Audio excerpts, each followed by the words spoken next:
learning and collaborative dialogue.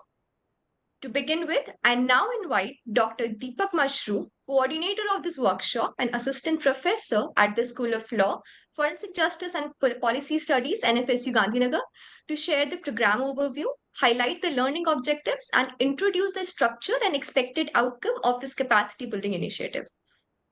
So, over to you. Thank you. Namaste. Language has always been at the heart of law, whether it's confessions, contracts, courtroom arguments, or constitutional texts. But in the age of where crimes are committed over keyboards, confessions are clouded by coercions, and misinformation spreads faster than truth. We need more than just legal literacy. We need linguistic precision. On behalf of our Honorable Vice Chancellor Padma Shri Dr. J.M. Vyas, sir, respected Campus Director Professor Dr. S.O. Junare, sir, equally respected Dean, School of Law, Forensic Justice and Policy Studies, Professor Dr. Purvi Pokhriyal, ma'am, I welcome you all to the National Capacity Building Workshop on Forensic Linguistics for Crime Prevention, Justice and Media Integrity, where law meets language and meaning becomes evidence. This pioneering workshop brings together scholars, investigators, legal professionals, educators, and media practitioners to explore the rapidly emerging discipline of forensic linguistics. Over the course of multiple high-impact sessions, we will decode how words can solve crimes, defend the innocent, expose deception, and shape public narratives. This workshop will offer both theoretical insight and applied skills. With over 1,600 participants joining from across the nation and beyond, this is more than a workshop, it is a movement. Let us embark on the journey to transform our understanding of communication into a weapon of truth, equity, and justice. From crime scene to courtroom, forensic linguistics is not just an academic tool, it is a national imperative. I, on behalf of my School of Forensic Justice Policy Studies and Forensic Justice and Policy Studies, and my University, National Forensic Sciences University, again welcome you all to this capacity building workshop on forensic linguistics. Thank you. Thank you, sir, for that clear and focused introduction to the program. It is now my great honor to invite Professor Dr. Purvi Pokhriyal, Dean of the School of Law, Forensic Justice and Policy Studies, and Director of NFSU Delhi campus, to deliver the inaugural address. Professor Dr. Purvi Pokhriyal has been a trailblazer in the field of forensic justice and legal education, and we are grateful to have her leadership guiding this workshop. Ma'am, we are eager to hear from you.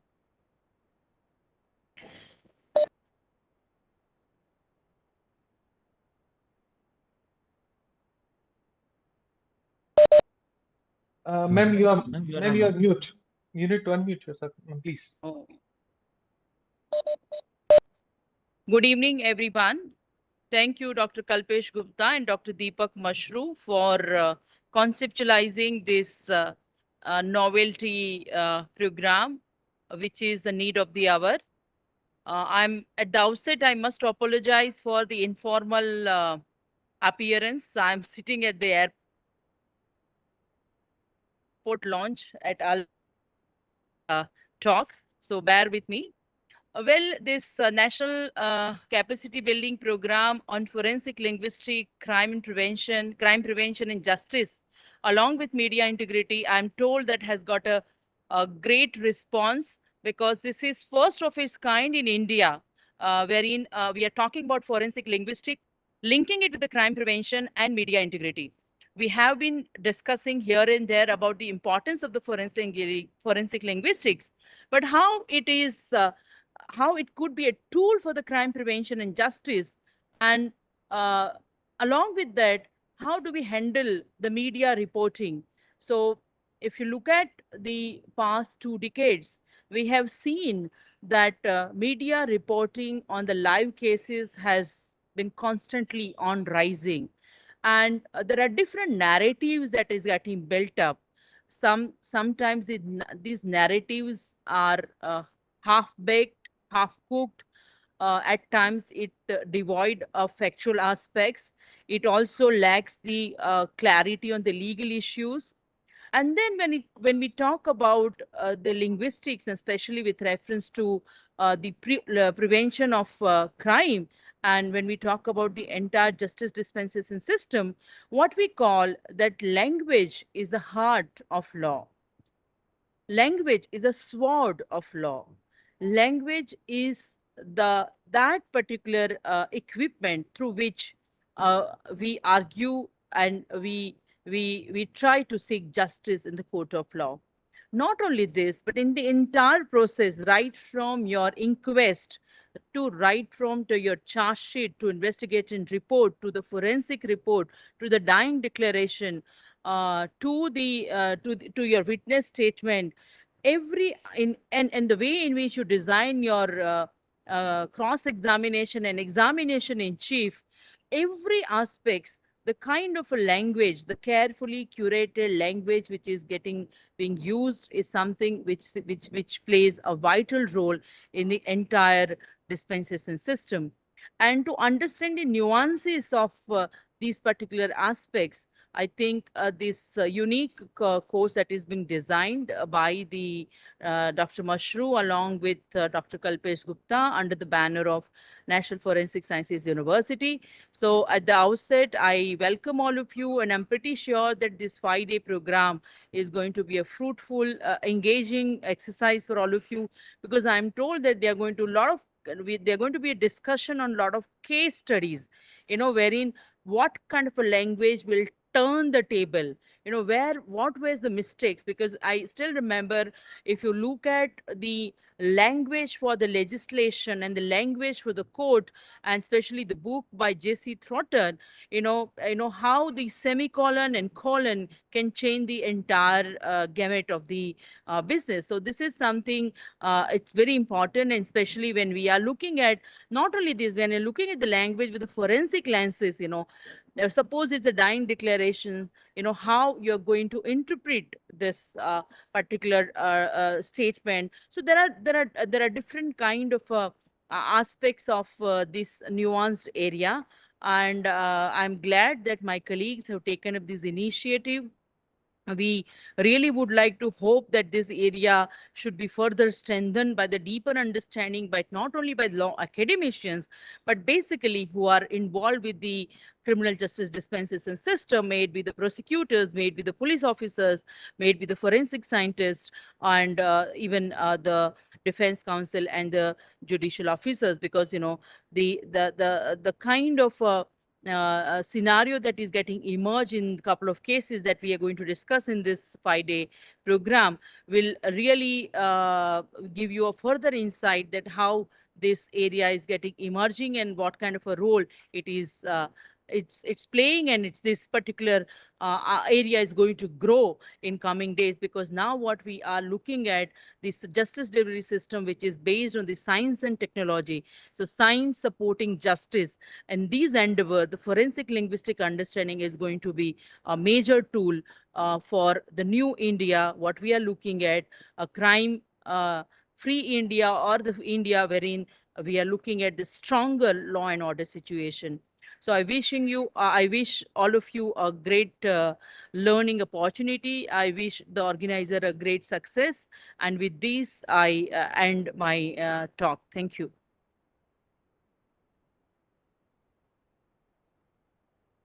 Thank you very much, ma'am, for your visionary words and for formally inaugurating the workshop. To bring this session to a close, I now invite Dr. Kalpesh Kumar Gupta, founder of Law Teachers India, to deliver the vote of thanks. Dr. Gupta has played a key role in the conception and organization of this initiative. So, please. Yeah, thank you very much, Subali. Respected Puri Pokharial ma'am, my friend, colleague, Dr. Deepak Mashru, all the participants joined from all over the India, including professional, faculty members, and students. So first, I would like to thank Professor Puri Pokharial ma'am for joining today's inauguration session. This is rightly stated, it's a first of its kind initiative, and then I'm thankful for giving us the opportunity. This is the third event with the NFSU we did the legal hackathon, and second one the program on capacity building program on AI, technology and law, And this is again a very unique initiative. A few weeks back, Dr. Deepak, he approached me, Kalpesh bhai, this is the program that I have thought of. And again, it's connected to one of the big project sanctioned by the government of India. So again, I readily agreed, and we have roll out this particular unique program, and then we have seen the enthusiastic participants from all over the India. We know legal language is there, but again, it's more than legal language. It's very difficult to understand legal language and the forensic, the supporting the forensic evidence. You can see the importance of the forensic evidence. And recently, today only and day before yesterday also the Supreme Court also given the guidelines of like the reporting of, and then the preserving DNA evidences, and then Delhi High Court also they have asked the creating the SOP. So you can see the reporting, and then the language really matters. If you do here and there, again the what will the outcome of the particular case. So the idea was to have some great insight while teaching, learning in practice, right? Wherever field you are into right now, and we have students also from first year, second year till professional. So I hope this particular endeavor will help you in your professional journey. So with this, again, I'm thankful to Puri Pokharial ma'am and the participants for joining this particular inauguration session. Thank you very much. Wish you all the best. Over to you, Subha. Thank you so much, sir, for that heartfelt vote of thanks and for sharing the broader vision behind this initiative. So, with this, we formally conclude the inaugural session of the workshop. We'll have a 9 minutes break and start sharp at 7 o'clock. I request you all to kindly be present in the meeting here itself. You all can get your pen, paper, have water, and a short break. We'll start the session, our first session, at 7 o'clock sharp. Thank you.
Good evening, participant. Will be starting at 7 o'clock sharp. So please wait for a while.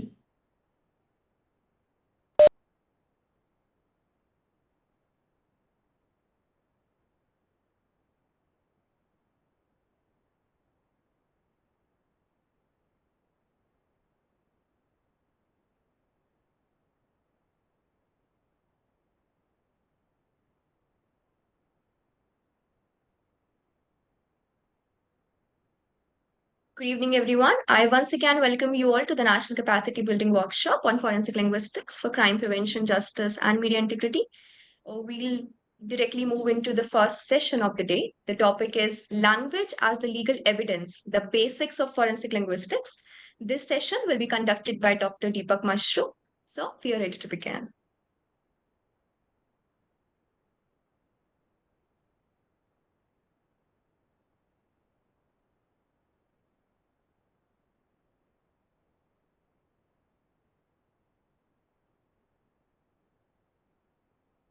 So, are you with us? Yes. You may please begin when ready. Thank you. Okay. Good evening, all. Again, I welcome you all to this capacity building workshop on forensic linguistics. Today, in the first session, I'm going to discuss about language as a legal evidence, the basics of forensic linguistics. So we'll be also talking about nuances of forensic linguistics and its application across, the branches. There are two ways of dealing with the session.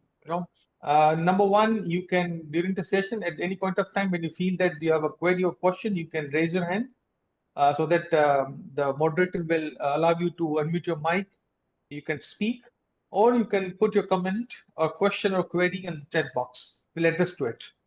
Or in the last 10 minutes, we can have a Q&A session where we can discuss about your insights, your reviews, your questions and queries. Fine. Okay. I want to start with the first quotation. Let him have it. Can you believe that this phrase can cost a life? Yes. This one statement became the reason for one life. Let's discuss about it first. Fine. So we'll start talking about the case studies, as ma'am said, right? This sentence, this phrase is from a very well-known case study that is very much apt and relevant to forensic linguistics. Is this phrase a command or a plea? In 1953, Derek Bentley, ambiguous words during a police send-off led to his execution. After decades, a forensic linguist came to a help, and it was proved that the interpretation was false, it was not accurate, it was not apt, and he was given, he was given that, okay, this is it was a mistake, but it cost a life. What this case was, let's discuss it. If you look at that case summary, a 19-year-old Derek William Bentley, right? He had certain physical issues, and on November 1952, with his friend, who was 16-year-old, who was a minor, right, Christopher, they attempted to rob a warehouse in South London, where a girl could come to know about this, and she called 911, and then the police reached there. Bentley was standing downstairs. He was unarmed, where his friend, his accompanee, was having a revolver. He was on the terrace. The police reached there, right? Is this PPT presentable? Yes, yes, we can see PPT, sir. Okay, fine. Fine. So when the police came, Craig shot, and the policeman was shot dead. Before that, Bentley was there in the police custody. From the downstairs, shouted, "Let him have it, this." And this statement, this phrase became the reason the ground prosecution interpreted this utterance as directive to shoot, and thus charging Bentley with joint enterprise and murder, and that was the issue. Second one, during the investigation, he was asked that whether he was aware that whether he was having gun or not. Where Derek Bentley, without knowing the fact, he replied that I was not aware whether he was having the gun or not. His reply was having article the, that means it was definite. He was trying to hide the fact. And this ambiguous phrases became the focal point in the case. When the re-evaluation and appeal was there in 1998, right?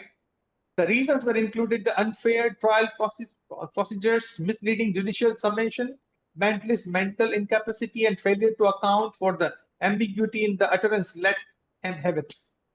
On this basis, with the use of, with the help of forensic linguist, right? He was relieved, but that was no point, right? So this is the power of linguistics, the words, right? Now, when we move ahead, we need to talk about that why forensic linguistics. We are trying to develop one more area of, investigation where we have lots of things where that comes in between crimes into the courtroom. Why to add one more, right? I tell you that forensic linguistics is a kind of flavor that can help to bring the conviction to the surface, right? To help the investigation, right? So let's talk about it.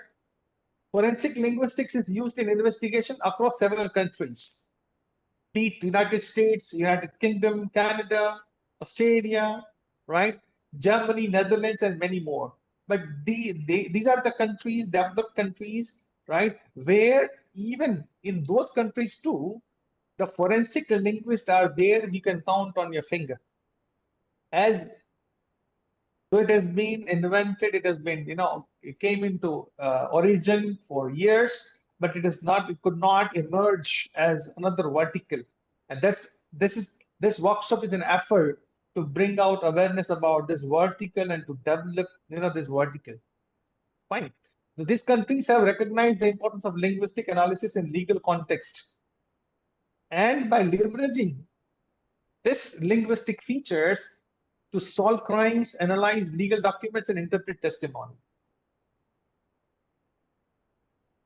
In the second, phase of why forensic linguistics, I've given here two set of pictures.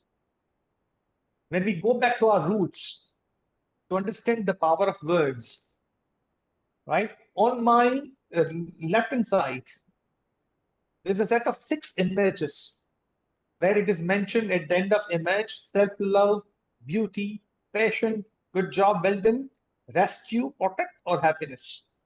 These are the 6 words mentioned there with different images. These are the images of molecules of water. Right. Now, if you talk about this, the Japanese scientist, Mashru, carried out different researches where the words that we speak affects water and its molecules. See how linguistics is connecting science. Fine.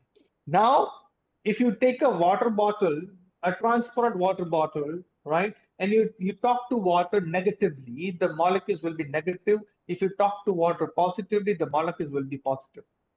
Fine. This is the fact. It has been scientifically proven. Go to YouTube and you can find it out. Now, I tell you that you go to any temple for centuries. Fine. You'll find Charnamrit, the prasad of water, which is offered to the, god. The same thing happened here. Mashru took a sample of water from Fujiwara Dam and took a microscopic, photography. of molecules. Then the same water was offered to Zen monk, the molecules were changed. On my right hand side, a symbolic image of Arjuna. It suggests that any simple astra with the chanting of mantra becomes divyastra. That's the power of words that we have. If you look at the IKS, the Indian knowledge systems that we have, fine. So things are there from us for 1,000 years, but we could not bring it to the surface, right? So here, my efforts here is to bring it to the surface from both the angles, from scientific angle as well as from Sanatan angle, that this is something that we have, right? Now, if you look at what is linguistics, when it comes to linguistics, people have a kind of notion in mind. It's about books, it's about drama and poetries, and it's about stories. It's not like that. I often say to my students that when it comes to law, language language plays a different role. For language, if it talks about law, fine. For literature, language is it's a language of pleasure. Literature is a language of pleasure. When law language is, it's a language of power. It empowers you. And linguistics is scientific study of language, where we tokenize things with the use of technology. We can do that. We can prove that this is scientific study of language. Fine. That talks about enhancing communication. It talks about facilitating effective language learning. It talks about promoting cross-cultural understanding. Fine. Linguistic applies to the legal field through forensic analysis. As Preventive rightly said, from the lens of forensic, if you look at it, right, it can definitely help us in resolving, crime. Fine. So in a broad, in a way, it underscores its importance in daily life and societal development. Moving further, right? If you look at the introduction to forensic linguistics, what is forensic linguistics? Fine. Forensic linguistics is an interdisciplinary field that merges linguistics with the legal system, right? It's a combination of two disciplines where language meets the law, right? Applying study of language to criminal and civil matters, right?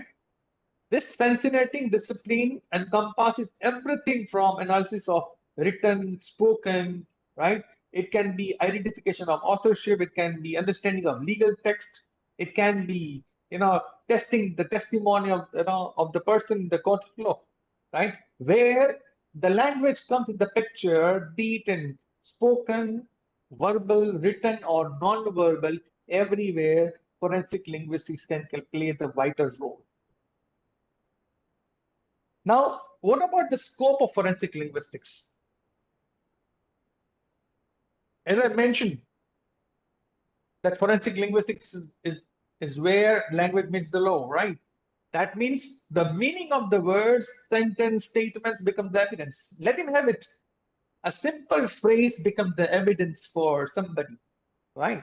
So this is the power of words. It is the specific application of linguistic principles to our legal matters.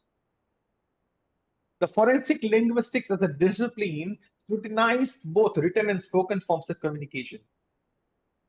Now, from authorship of, finding the authorship of anonymous letters, the ma'am rightly said that's about dying declaration, suicide notes, find interviews, right? FIRs, right? So we can find out from whether it is in language of spoken or language of written. If you minutely decode this too, you get to know that even the way we speak and way we write, both are different, right? When it comes to dialects, when it comes to language, right? Everywhere we have different prints, right? People said that we have unique fingerprint, we have unique thumbprint. I must tell you that everybody has even unique communication print, right? You also have, right? You also have your unique way of communicating with the people. Fine. Okay, let's move ahead. If you look at the historical evolution, right, it has got a name, Timothy Evans, from UK. He is the person where this forensic linguistics come into picture, right? He was wrongly accused of killing his wife and child, right? His confession was riddled with inconsistencies. Now, this is called anomalies. There are lots of linguistic features. I tell you that nowadays, if you find any email or WhatsApp that I hope this email finds you well, or I hope this message finds you well, we immediately understand that okay, it's not a written message, it's a generated message. I guess you understand. Yeah, yeah, definitely. Okay. So linguist Jen Savitzik in 1968 dissected the grammar and phrasing to prove the confession had been manipulated, birthing the term forensic linguistics.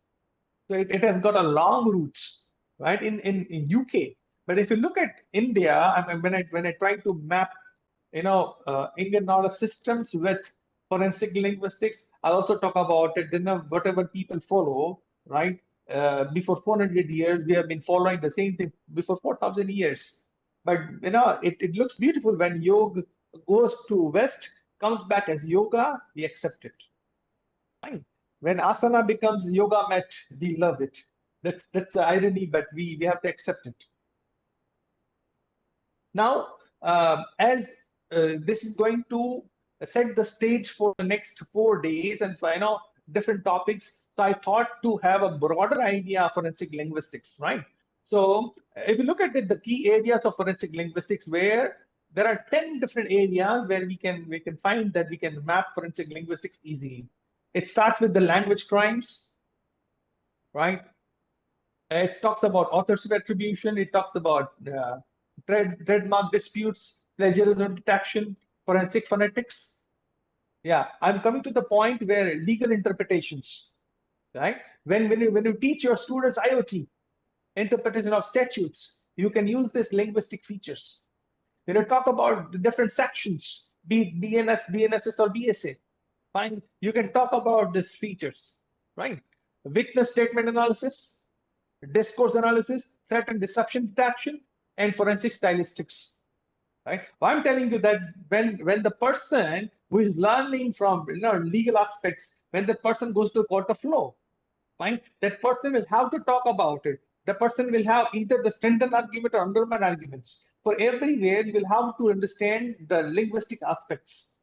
Fine. And every crime, when it is processed, it reaches to the court of law for final conviction. So it has got a root of forensic. That's why forensic linguistics is also helpful for legal fraternity too. Right? This is what I believe. Now, when it comes to evening session, fine, and right, when you have completed your daily work, so it's very difficult to sustain and maintain the interest. So I thought that we can have, after certain slide, we can have one a set of questions where we can reconnect. Fine. So in the audience, you can mention for the question number 1, forensic linguistics applies only to written documents. It is true or false. You can write in the chat box, true or false. Great, great. Yes. Okay, everybody is talking about false. That means false must be true. And true must be false. Okay. Great. Okay. So these many people are definitely listening to me and I'm audible to them.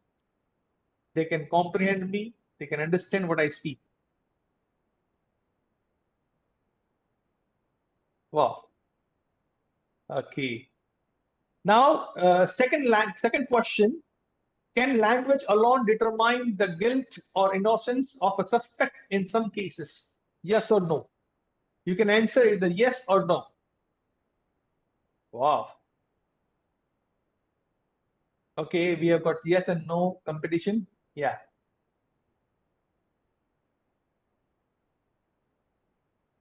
Great. So you cannot write false when I ask you yes or no. or this false may be for the previous question.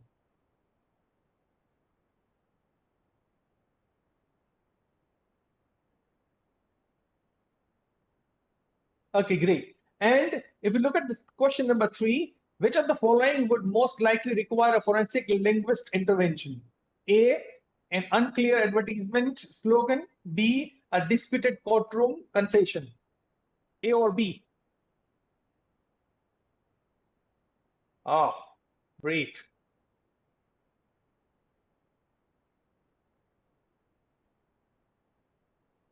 Right, right.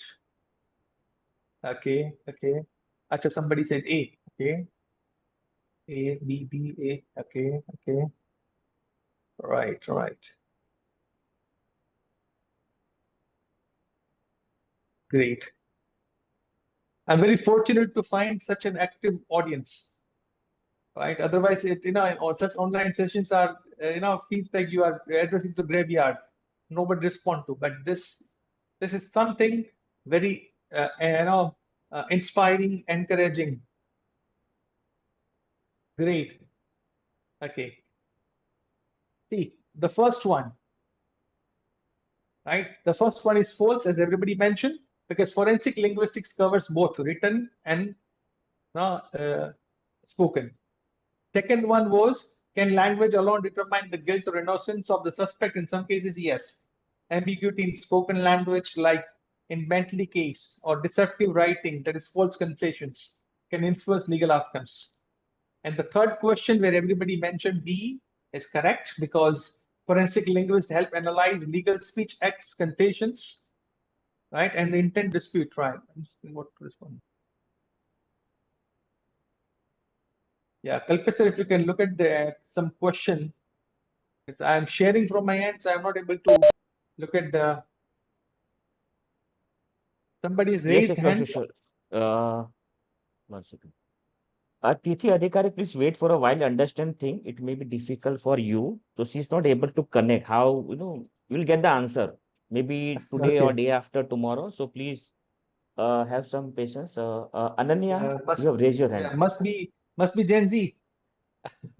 Yeah. Yes, Ananya, what do you have raised your hand?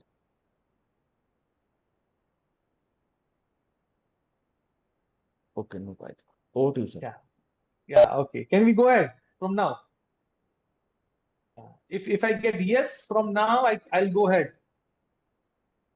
Fine, fine. Somebody said no. Then I can order coffee for you. Okay, great. Now let's move for crime to conviction. Right? The linguistic continuum, right? Let's talk about it. Let's talk about a scenario. A young woman was found dead in her apartment with a suicide note placed meticulously on the desk. The handwriting matched hers, but something didn't feel right to the investigators. A forensic linguist was brought in, not to analyze what was written, but how it was written. Fine. Some people talk about psychology. Psychology talks about the pressure of writing, right? The slant writing of your handwriting. It analyzes that kind of thing. But forensic linguistics, right? When it matches psychology, it also talks about the words you are selecting. Fine. For example, if you are friends, you are a group of friends. If you write the name of your WhatsApp group, gang of schoolboys, and if you write the name of your WhatsApp group, regiment of schoolboys, right? So that makes difference, the selection of words, right? Okay. Now, in this, what happened? The vocabulary seemed off. The use of passive voice was inconsistent with her usual writing style. The punctuation deviated from her habitual pattern. Right? When the closer examination was done from syntactical, lexical choices, and grammatical preferences, that revealed that note was forged, written by someone close to her. right? So in forensic linguistics, what happens in the live cases and real cases, we get the set of messages of the person, and then we try to map. And this happened with the famous author of Harry Potter, J.K. Rowling's, where a pseudo author claimed that it was that author's work, when it was challenged in the court of law, when the syntax was matched, and it was convicted that it goes to the J.K. Rowling's because it matches with her work. So what initially appeared to be suicide unraveled into a calculated homicide. This is the subtle yet potent role of forensic linguistics, from being a silent observer to becoming a loudest voice in the courtroom. Right? So this is how, this is some hypothetical examples I'm giving so that you understand instead of some boring, bullet points. Yeah. See, you will get the, concept notes, you will get the handouts, you will get the PPTs. This is for you people only. Don't worry. But I request you people to focus on present, right? If you, we are going to have, we are recording this. So you will get, all the recording that you can refer to later for reference. Fine. Okay. Somebody was talking about email, and in every slide I have mentioned my mobile number. It's a WhatsApp number. It's my email ID, right? It is there in the, all the documents. You can reach out to us, right? We'll definitely go for it. Yeah. Next, if you talk about pre-crime language analysis, when it comes to threats or hate speech, right? In that case, forensic linguistics can be, instead of just reactive, it can be preventive too. And in the digital age, language leaves trails even before a crime is committed, right? I was asked in one of the trainings, right, by some of the forensic experts, that with the use of AI, when the content is created by AI, in that case, how we can find out the author, or how we can do the authorship analysis. To respond to that query, I mentioned that there are 40 people sitting in the room, 40 forensic experts, and I asked you to write same kind of letter, right? That I give you that you please write a letter, right? Then the output of 40 people they were different. They used the same, large language model. They used the same AI tool. Though everybody's outputs were different because it works on GIG, or garbage in, garbage out. Fine. So if you do the reverse engineering, fine. Now people are talking about prompt and engineering, where prompt to content, prompt to output we work. Now, as a forensic, linguist, we can also do reverse engineering where content can be retrieved, or we can reach to the, from content to the prompt. And from the prompt, we can get to know about the person, the way person is mentioned about it. Fine. So there are ways we can talk about, right? Two linguistic markers. If you look at ChatGPT, for example, right?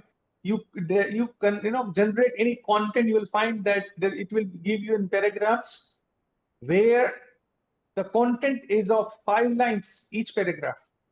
You'll find a standardized paragraphing. You'll find standardized cohesive devices. And if you look at CEFR, that stands for Common European Language for references, right? So Common European Language References, it has got A1, A2, B1, B2, C1, C2, right? The way we have in IELTS, different bends. Likewise, right? This framework, language framework, right? If you look at it, one of the analysis, one of the criteria is cohesive devices, right? Cohesive device means we use but and or and however. You'll find such kind of keywords very often when the content is generated, right?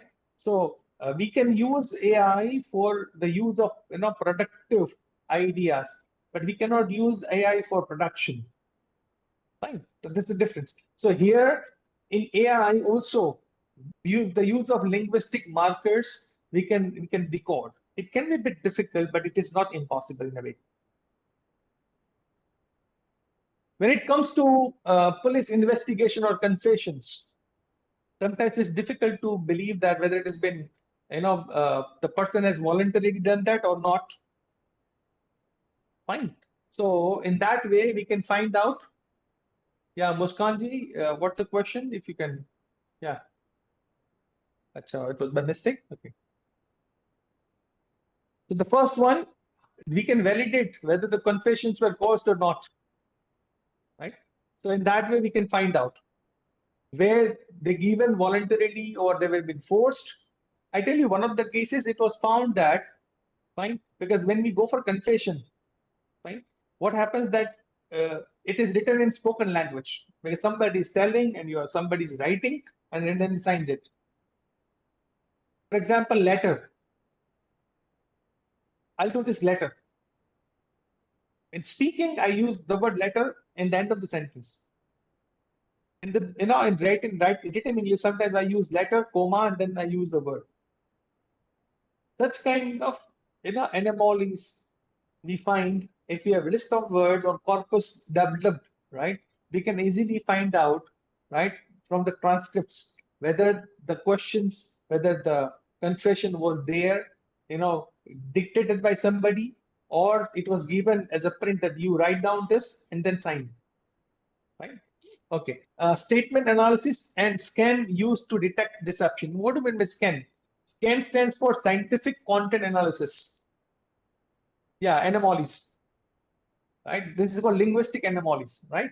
And based on that, investigation goes on.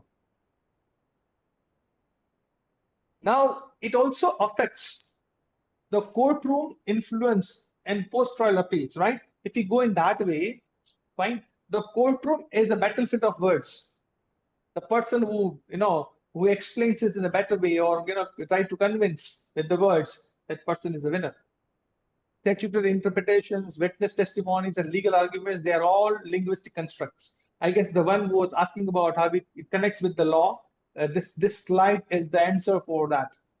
Expert forensic linguists can serve as witness, clarifying ambiguities that could mislead judges or in juries. I tell you that if you look at the Delta model or T-shaped model of advanced model of lawyering skills, right, you will find that communication is one of the key skills. Communication, if you decode this, it's linguistics. Fine. And the lawyer who is arguing in the court of law, if the person is known to this forensic linguistics, in that case, for designing questions, crafting questions, asking questions, cross-examinations, that person can play a vital role by asking the right questions. One very funny thing that I tell my all students in all the in the classes, that when it comes to exam and students are bored, the students are stressed, right? Now the students do that very often, right? I tell them that all your answers are always correct, and I find a typical smile on their face. I repeat that all your answers are always correct. And they ask me how. I said, not necessarily for the questions asked. That means whatever you answer, that is correct, but not necessarily for the questions asked. It can be for answer of some other question. Fine. So here, understanding the nuances of linguistic features can definitely help you to enhance your lawyering skills. Fine. In the post-trial appeals, when it comes to forensic linguistics, they may revisit the transcripts as I told you, and we can find out whether it has been misunderstood or manipulated, or it has been, changed intentionally or unintentionally, right? When it comes to the words, especially on trials, right? We can talk about their intent, the effect must be carefully separated, right? That can definitely help. As I told you, that the name that you keep as a WhatsApp group, gang or the regiment, that makes lots of difference. Fine. Now, I'm trying to connect it with Bharatiya traditions. Fine. So, legal language and Bharatiya traditions. I recently had a session, a 1 hour session on IKS and language. Is there on YouTube.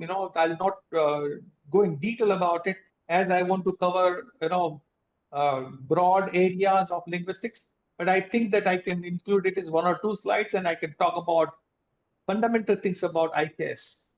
Fine. India's legal philosophy is deeply entwined with its linguistic heritage. Manusmriti. Now, I had one experiment in my class where I asked my students to have a comparative analysis of Manusmriti and the Constitution of Law. And I could find that AI generated using Canva and other, presentations people came, there are Netkin.ai and other tools are there, fine. So they used those tools and they created images and they talked about it. I could find that some of them have used images where Dr. B.R. Ambedkar sir is throwing Manusmriti in the fire. Now, they must have found from somewhere. I asked them why. And they talked about that the slokas are there which are not appropriate and apt. I said, how could you find it? Could you find the before and after, of that? Could you find Ramcharitmanas? No. Right? Now, the misinformation is more dangerous because the problem is when somebody has come with something which is not required to learn, we need to undergo the process of unlearning and then relearning. Simple learning is very easy.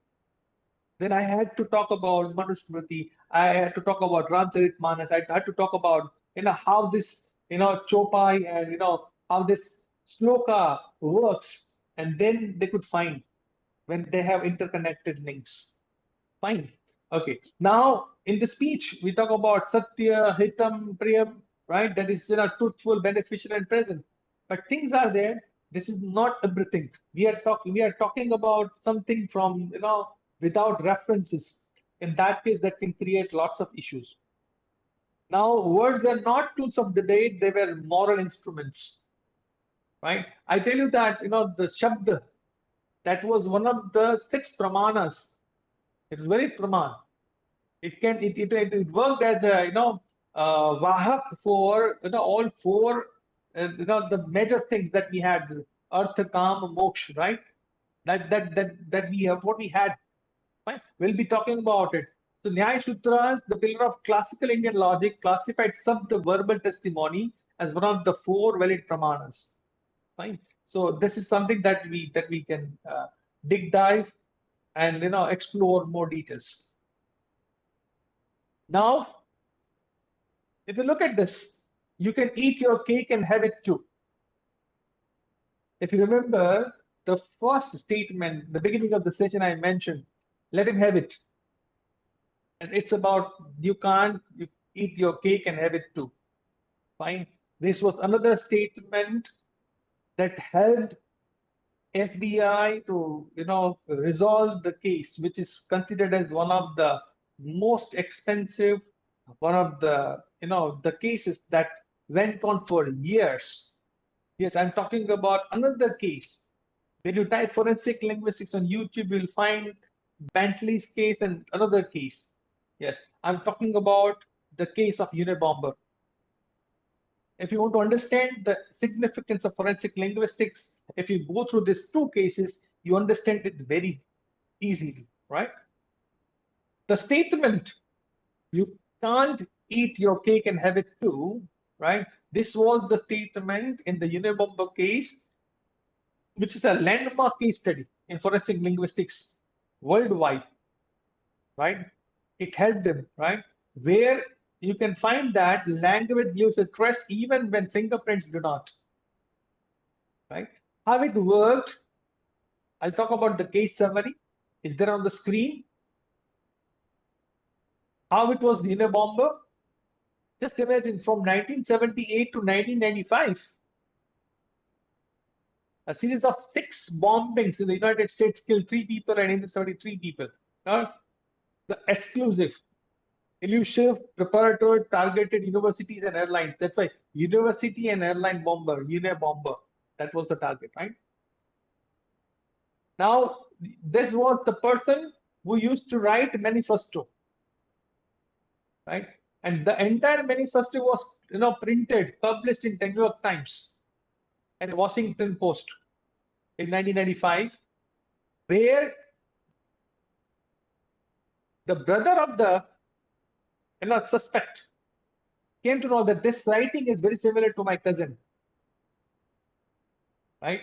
And then Kaczynski's cousin mentioned that this is my brother's, similar to my brother's writing, and the FBI could resolve the case, right? So what were there? It was like outdated idioms and expressions. There were unusual phrases, repetitive grammatical structures, right? So his brother could recognize the rare phrasing. As I told you that you have your unique fingerprint, tongue print, and communication print. So from there, it could come to know, and it was convicted. You can find even FBI diaries. A big episode is also designed on this. It's there available on internet. You can find it, right? So FBI forensic linguist James Fitzgerald conducted a stylistic and comparative analysis of the manifesto, letters sent by the Unabomber, past writings of Ted Kaczynski, and then it could come to know that okay, this is the person, and then it was caught. Yeah, when it comes to Operation Sindoor, right? We always get another kind of energy to our heart and souls, right? I'll not talk about more this. I have prepared a detailed analysis on this Operation Sindoor, the linguistic diplomacy and national narrative. The entire thing I'm going to discuss in the last session, day 5, right? So day 5 will have lots of things where we talk about national security. We'll be talking about other issues, right? Where we'll have comparative analysis of Pakistani press, conferences, Indian press conferences, and we'll talk about comparative analysis with the words, right? With the examples, right? So that you understand, and probably you will get another angle of looking at Operation Sindoor, from different angles, right? So that is something that we're going to deal with on day 5. Fine.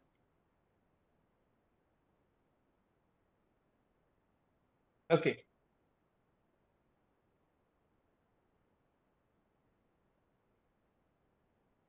So in this forensic linguistics, what was the thing that linguistic patterns were there? Yeah. Kalpesh, if you can unmute. Yes, somebody raised hand again gone. So sorry.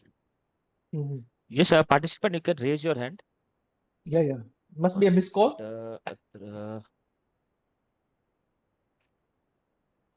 Atre Mukherjee, over to you. Yeah. Atre Mukherjee, Subham Chaurasia. I have unmuted you. Subham. Manoranjan. Hello. Yes. Over to you. So, may I ask my question, sir? Yes. Over to you. Okay. So, my question is that most of the examples that you have provided are from a geographical space, a political boundary within which the uniformity of code is much more prevalent than certain political boundaries where uniformity of code is much less prevalent as a social factor. And not only that, as a sociolinguist myself, I observe that there are certain people who do not even use language in their daily lives as much as other people do, who have to use a much more extended vocabulary when writing, when reading. So, what about the availability of standard of comparison? Because the examples which you have provided, or the methods that I think are more applicable for a much more urban place where we have observable standards to compare what we are getting with, that these people are like this, these people write like this, these are, but certain times there are communities of people who exist in complete collocations, that they have no they are not verbose, they are not expressing very personal feelings, or entirely personal thumbprints and footprints that you are talking about, but entirely spend their whole lives using collocations or bunches of linguistic items that are markedly conventional, only conventional. And there are different occupational groups and different SEC sectors, and with the linguistic diversity, socio-cultural diversity in places like India, how do you suppose that this can apply in such a complicated sphere? Thank you. Okay. Valid point. Your answer to this question will be there in the third slide, third slide of this presentation. Fine. So if you don't get the reply to there, in that case, I'll definitely reply to that. If it is not justified, I'll go for it, right? As I mentioned, it's an emerging one, right?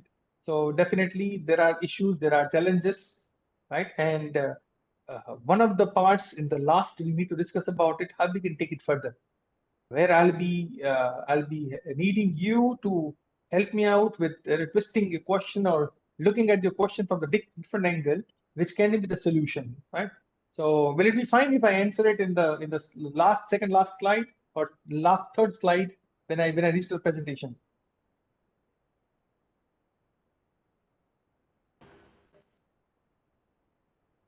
Mukherjee ma'am. Yes, sir. Akhari Mukherjee. Okay. Okay. Okay, Yeah. fine. Any other question? Manoranjan Kar, over to you. I request participants, please introduce yourself and then ask question. Over to you, Manoranjan.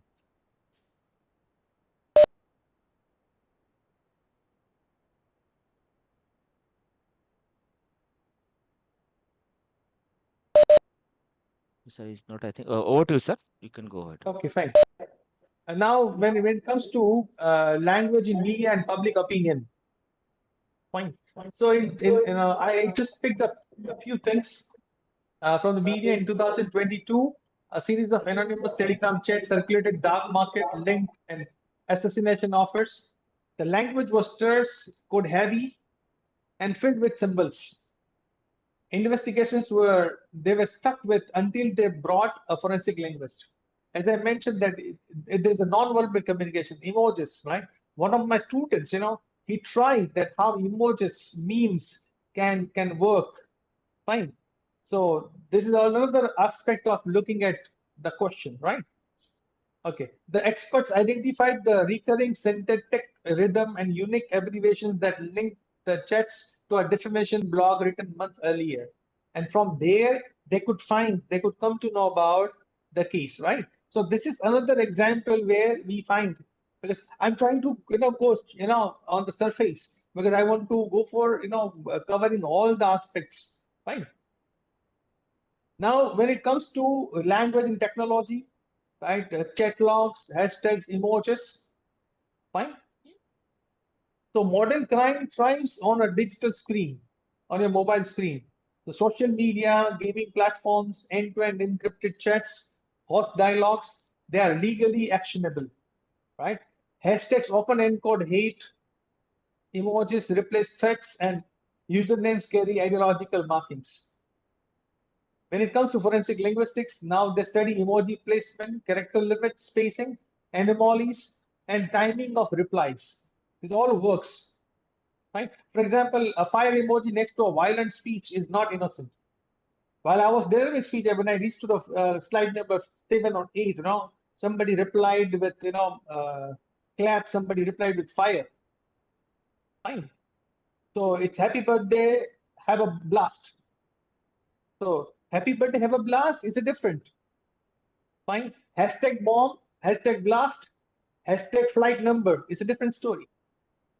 So placement of hashtag, placement of words makes difference. Fine.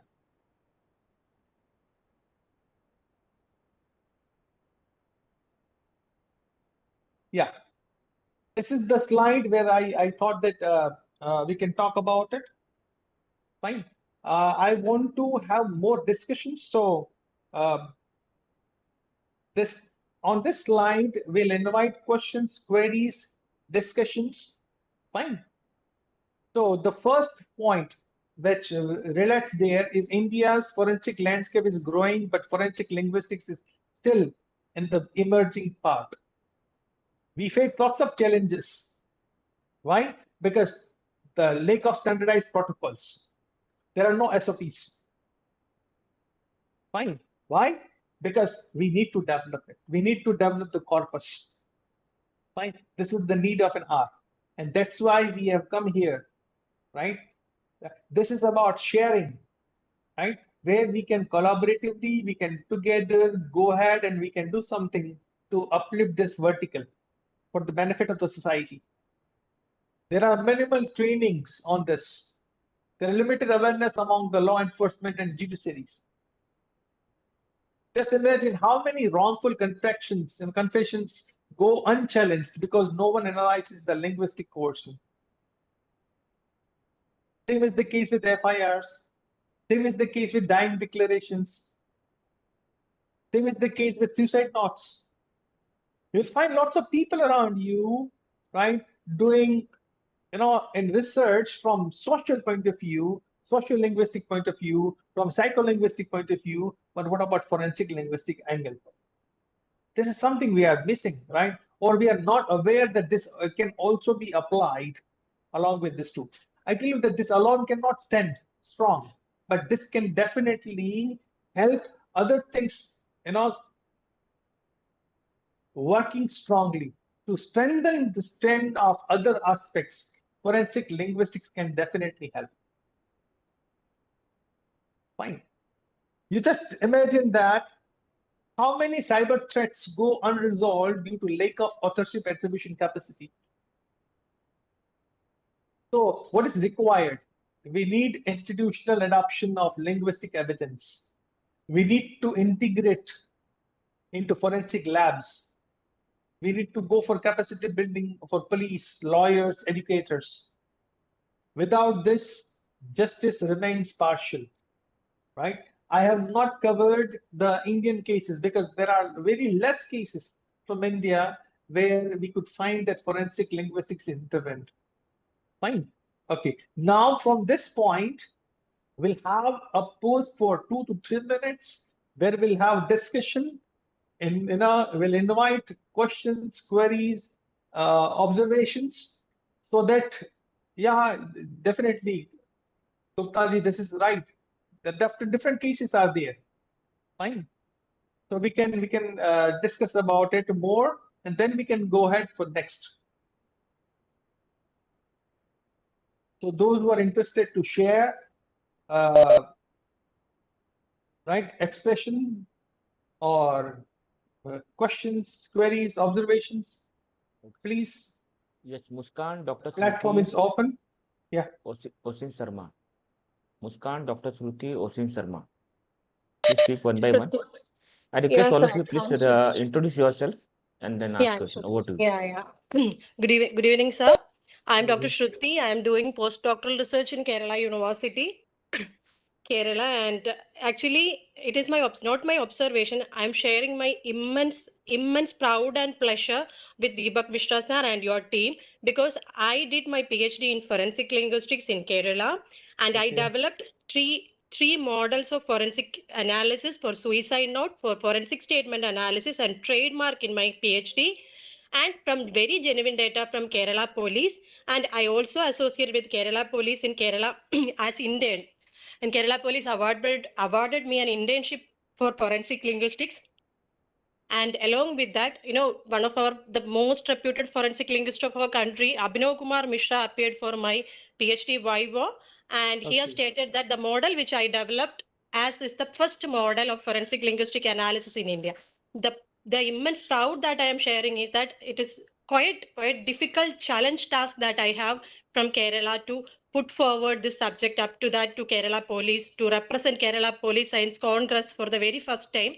I have all those opportunity, but when it comes from NFSU and a very reputed person like Deepak Mishra sir is showing that much confidence in this discipline, I'm greatly honored that I could make it to an extent, but now it is coming from such a wide scenario.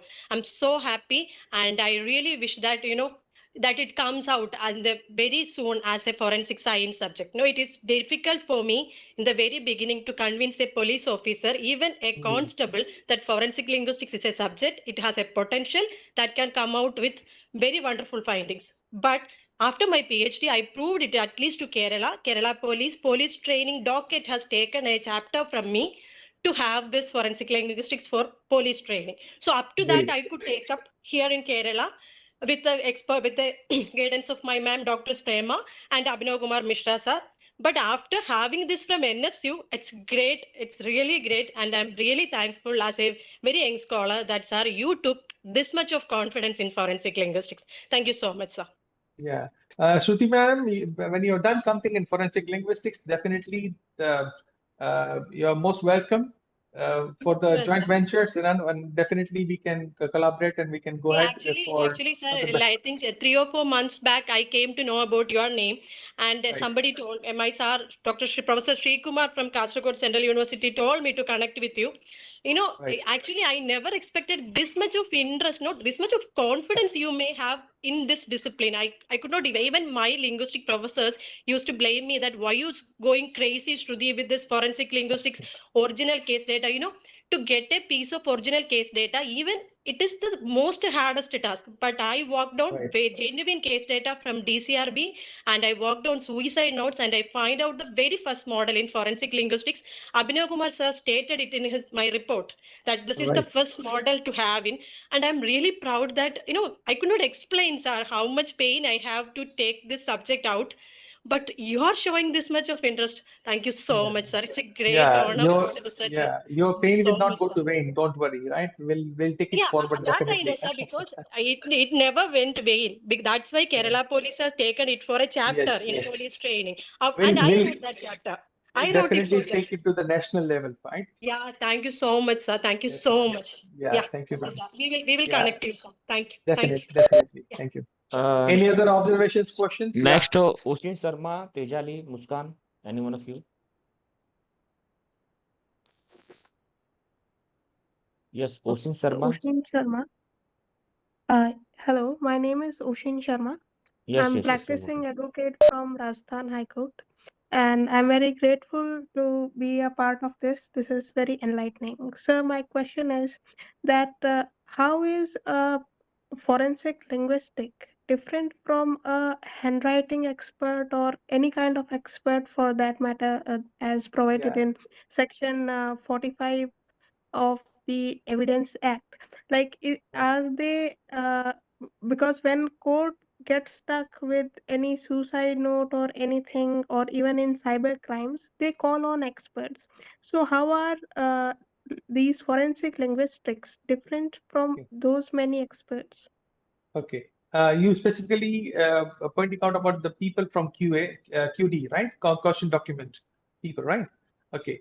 As per the latest BSA Section 39, where you can have expert, fine. Under that section, you can definitely invite forensic linguist in the court of law, and it is going to be valid in the court of law. Fine. And the people who are, because we, being a part of NFSU, we have been given a special power, right, as a faculty member of National Forensic Sciences University under the gadget, right, that we can be, we can serve as an expert over there, right, and we can even go to the crime scene, we can investigate over there, fine. So the government and the new criminal laws are expanding in different ways, and I tell you that if you look at the new investigative, new criminal laws, they are more focusing on forensic aspects, right? So in that way, you can definitely have linguists. It is there. The way Madam talked about Dr. Abhinav Mishra sir, right? He has also worked as an expert in many cases in the court of law, so it can be there. Next, Tejali, Muskan, Gaurav. Yes, Tejali, Hello. Muskan. Yes, yes, Yes. yes. Yes. Hello, I'm Tejali. I'm from Pune. I'm a linguist and I was journalist for quite a long time, and I have been trained to, understand fake news and everything. So, yes, I do understand how the language plays role in writing right or wrong. Right. Currently, I'm more of working in multilingualism also. I mean, basically, the reason of this. I wish to share is I would love to understand, I would love to have examples that had happened in India, and especially regional languages, so say Hindi, Marathi, Telugu. Right. So we will actually know, because mostly these discussions definitely happen in English, and we anyway the whole education happens in English, so we rarely come across these nuisances that happen in regional languages. So that is Right. something I'm expecting from this 5 days workshop. And Okay. I really I mean, this is my wish that whenever next time you take such workshops, it will be great if they happen in regional languages also, and addressing that specific languages, because like ma'am said that she has developed this tool for suicide notes. So obviously it is not just related to Kerala, but possibly it happens every day in possibly every area of country. So if these things could be used for, I mean, This is, pan India yeah, level, it will yes. really be See, helpful. this is the reason why we're doing this, so that the people who are there, right? We can bring them to the surface. The heroes, those who have given their blood, sweat, and tears for forensic linguistics. We can ask them Yes, to join hands, and people like you, those who have practiced and practically used the forensic linguistics, they can come forward, and we can do something to develop and design the new vertical of forensic linguistics. This is the sole absolutely. purpose, right? I'll be happy to help, sir. Definitely. We'll definitely be connected, right? Sir, thank Okay. you. Okay. Time to reconnect, right? Three more questions. The Bentley case is often cited to show how language can be misinterpreted in court. True or false? The first question. True. Okay. Great. Great. Okay. Everybody's true, so true is true. Okay.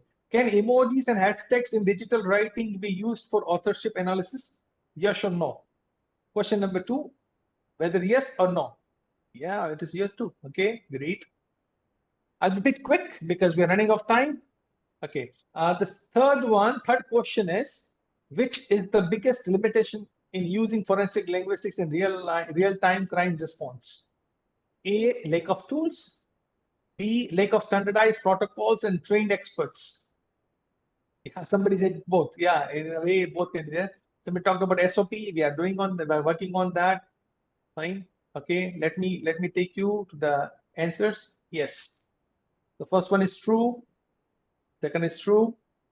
Right. The third question is B. Absolutely correct.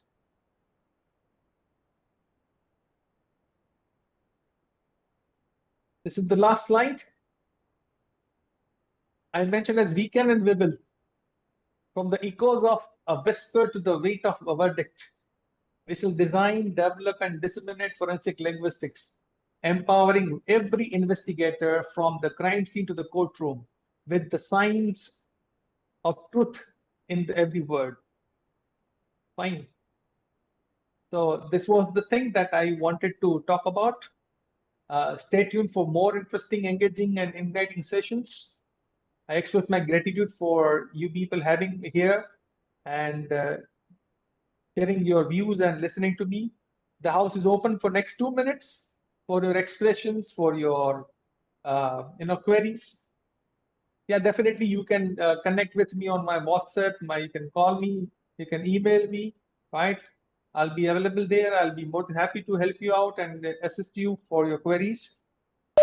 Right now, if you have any question or query, in that case, the platform is open for you. Even your Thank you. expressions. Yes, thank you very much, sir. Participant, please raise your hand. We'll take up very selected questions. You can start with Apurva, Srini Joy. If you have any questions, Srini Joy, Dr. Bhagesri, Hello, Sudesha. Yes, good please. evening, sir. Yeah, yeah. Apurva this side, sir. Firstly, I would like to thank you all for this very informative and a very new concept to me. For first time, I'm interacting with such session, which is discussing about such topic, which is very hard, which is rarely a common thing.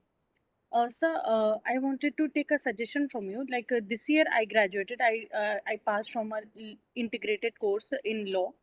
What could be a career option for me, because I am just a fresher? So what line and what qualifications and the certified qualifications or course or in institutions I can go to explore in this field? Okay. This course on forensic linguistics, it is offered by IIT Madras NPTEL. It is there on Swayam platform. You can learn from there. It was a 4-month, 4-week course. Now it is going to increase to 12 weeks. It will be a 3 to 4 credit course you can use there. Secondly, if you want to get certified from Ministry of Home Affairs, in that case, if you go with mha.nfsc.ac.in, fine. In that case, from MHA, platform like Swayam, we have our own platform under School of Open Learning, where I have also designed a course specifically for the legal professionals. It's a 2 months course which you can go and you can now opt for it. Fine.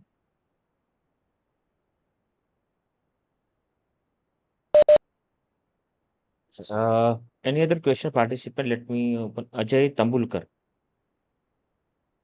Ajay, Gaurav, Ananya. Okay, Mona Sharma. Anyone? Suzanne.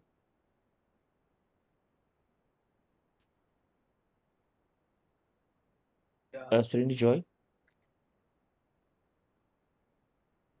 Yes, let me open Sudesha. Yes, Sudeshna Datta. This will be the last question, then over to Subhali. Sudeshna. Sir Srinjoy, Sir Srinjoy, I have given you the permission. Please accept it to unmute. Sudeshna, please, we have sent you request.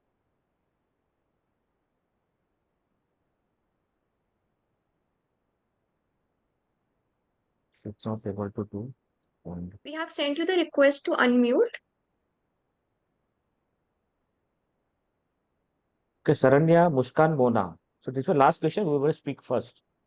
So Hello. yes, Hello, Dr. Saranya Bhagesri, here. this was last question. Sorry, we have to stop here. Dr. Bhagesri, over to you. Okay, thank you so much. So, good evening, sir. I'll be brief as much as possible. Thank you for a wonderful introductory session, because it's the first time I'm attending something like this. I'm from the Maharaja Sayajirao University of Baroda in Vadodara, and I'm thankful to my colleague Dr. Bulusu for directing me to this course. Sir, I was very intrigued by my background is in literature and linguistics, but I teach at the Faculty of Law, and every day we discuss how narrative techniques help us to uncover testimonies or understand confessions or courtroom arguments, etc. So it was very helpful to be a part of this session and the course I'm looking forward to. I was quite intrigued by what you said about our ancient sciences, and I was just wondering that I think Panini's Ashtadhyayi was one of the first very important work on linguistics, which tells us that we were thinking about the philosophy and science of language so many years back. But it seems that in today's time, we have a very severe distinction that has somehow emerged between the sciences, social sciences, and humanities. And so I feel that the developments and the research in all these different fields, which can actually work for an interdisciplinary field like this, is not something we are able to use. So, sir, would you have any suggestions or a vision regarding how in the future we could create or design programs in such a way that people from diverse fields can actually research together or exchange their insights and create careers in directions like this? Ma'am, we can start with the online courses the way I started. Then it can be offered as audit course. Then it can be offered as elective course. and then we can go ahead with the master degree, MSc in forensic science, forensic linguistics, that we can go.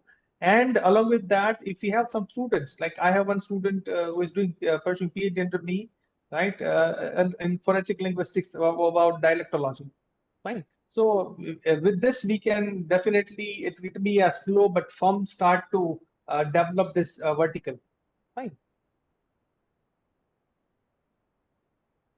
Thank you, Okay, sir. Professor Sorry, Mashru sorry. We have Sarani. to stop here. Sorry. We You are running short of. unmuted me, that's why I asked. No, so many people are there. I'm sorry for that. We have to close now, sir. Sorry for.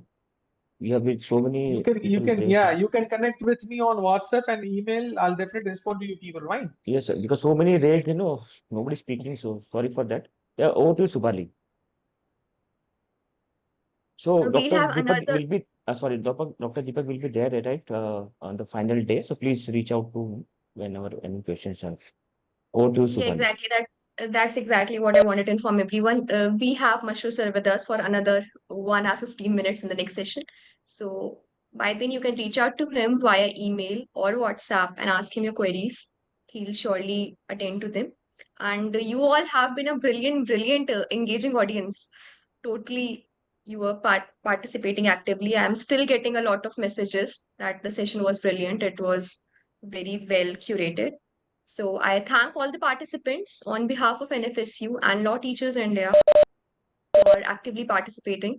Thank you so much, Kalpesh sir, Mashru sir, for such a thought-provoking session. The way you unpack the Sure, basics sure. of forensic linguistics and its role in justice and investigation has given all the participants much to reflect upon. And once again, to all our participants, thank you for your attentive presence. I believe that this first session, which was quite enthusiastic, has set the tone for remaining days. And I believe that many more participants join us in the coming days. So, with that, we conclude day one of the National Capacity Building Workshop. We look forward to welcoming you all back at 7 p.m. sharp for the second technical session. Kindly note that the same meeting link will be used, so you may join directly through it. Until then, have a restful evening. Thank you so Thank you. much. Thank you, Deepak sir. Thank you. Thank you. Thank you, Thank you. Subali. Thank you, participants as well. Thank you.